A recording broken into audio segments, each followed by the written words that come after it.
Assalamualaikum warahmatullahi wabarakatuh.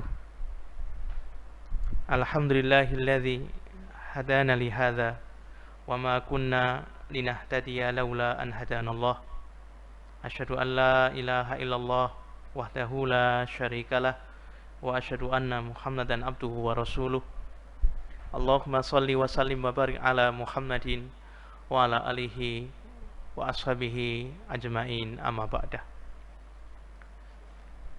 Bapak dan Ibu, keluarga besar AMA Yogyakarta, hadirin hadirat kaum muslimin dimanapun kita berada, semoga Allah Subhanahu wa Ta'ala senantiasa memberikan hidayah dan taufiknya kepada kita untuk selalu menetapi yang benar itu benar, kemudian diberikan kekuatan untuk dapat melaksanakannya, dan Allah Subhanahu wa Ta'ala menunjukkan yang salah itu salah, diberikan cahaya agar kita bisa membedakan kesalahan itu, kemudian diberikan taufik untuk mampu menjauhi dari hal-hal yang tidak sesuai itu. Ma'asyiral muslimin, Bapak dan Ibu rahimani wa rahimakumullah. Masih dalam muqaddimah kitab Faslun fi Tazkiyatin Nafs oleh Syekhul Islam Ibnu Taimiyah. Kita lanjutkan pembahasan kita bahwa yang namanya agama, urusan agama ini semuanya telah dicukupi oleh Allah Subhanahu wa Ta'ala, dan itu semua telah dijelaskan dengan sejelas-jelasnya oleh Rasulnya Muhammad sallallahu alaihi wasallam. Wa qad taraka fi muhjatil bayda lailuha kanahariha la yazighu anha illa halikun. Para ulama menjelaskan bahwa Rasulullah SAW telah meninggalkan agama ini dalam keadaan terang benderang.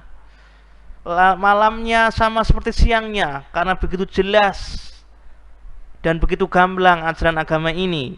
Maka barang siapa yang dengan sengaja dia meninggalkan agama ini, dengan sengaja menyelisih agama ini, maka dia pasti akan binasa.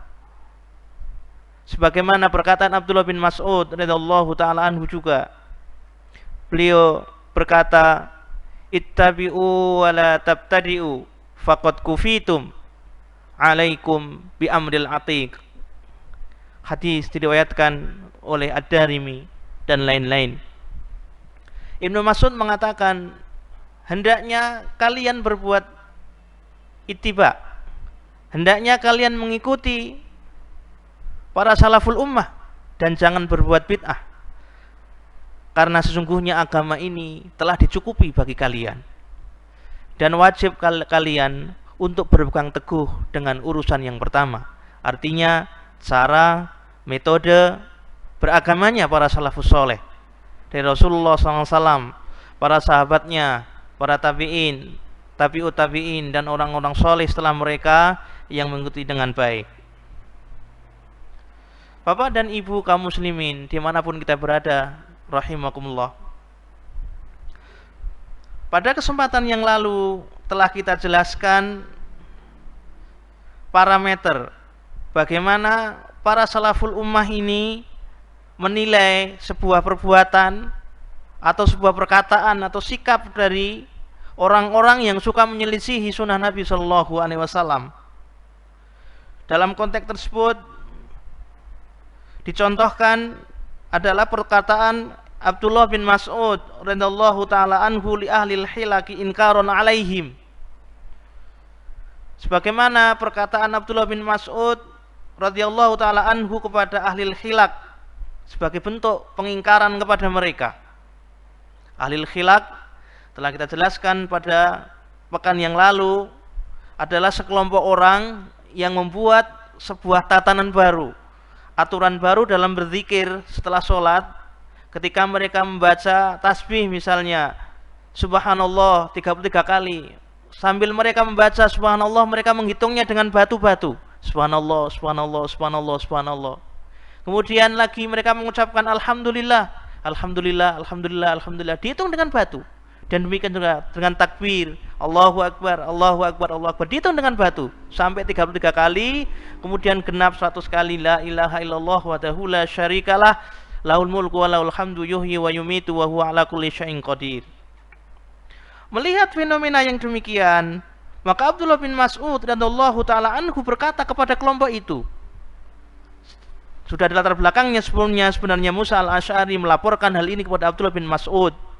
Kita kenal Abdullah bin Mas'ud adalah ulamanya para sahabat Nabi SAW sepeninggal beliau.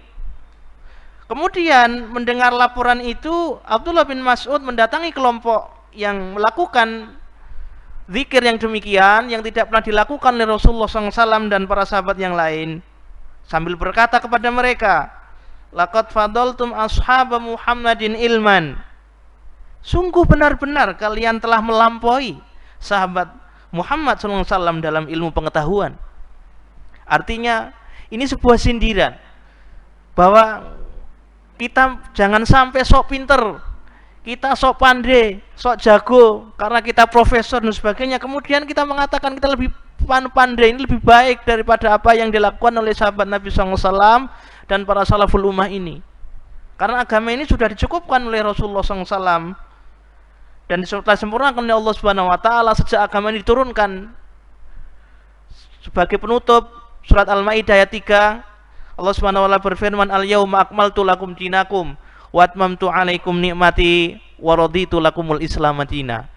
Pada hari ini telah aku sempurnakan agamamu bagi kalian dan aku sempurnakan nikmat atas kalian serta aku telah ridho Islam sebagai agama bagi kalian.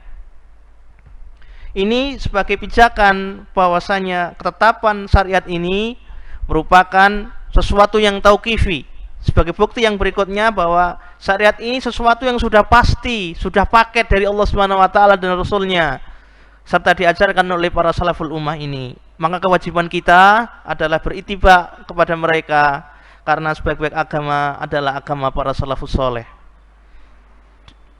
Ma'asyiral muslimin rahimani wa rahimakumullah, demikianlah kajian kita pada kesempatan pagi hari ini.